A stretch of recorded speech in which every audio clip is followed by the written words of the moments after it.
حضرت ام حکیم بیضہ یہ حضور صلی اللہ علیہ وسلم کے والد ماجد کی سگی بہن ہے، اور حضرت عبداللہ، حضرت زبیر، ابو طالب اور عبد القعبہ اور ام حکیم بیضہ، امیمہ، عربی، بدلہ، عاتقہ، یہ ایک ہی ماں سے ہیں۔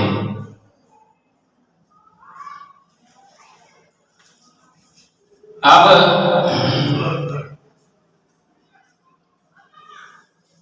ہم حضرت ام حکیم بیضہ کا تذکرہ پڑھیں گے مختصر۔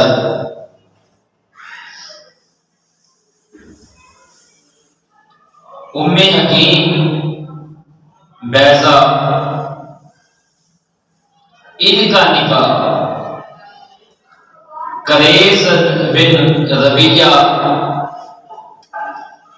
بن حبیب کے ساتھ ہوا تھا۔ ان کا بیٹا حضرت عامر رضی اللہ تعالی عنہ اور پوتا حضرت عبداللہ بن عامر رضی اللہ تعالی عنہ دونوں صحابی تھے۔ ان کا بیٹا بھی صحابی تھا اور ان کا پوتا بھی صحابی تھا۔ ان کی ایک بیٹی تھی اروا، ام حکیم بیضہ کی، اور یہ حضرت عثمان غنی رضی اللہ تعالی صاحبزادی جن کا نام اروا تھا، یہ حضرت عثمان غنی رضی اللہ عنہ کی والدہ ماجدہ تھی۔ گویا اس اعتبار سے حضرت عثمان غنی رضی اللہ تعالیٰ عنہ جناب رسول کریم صلی اللہ علیہ وسلم کی حقیقی پھوپھی کے نواسے تھے،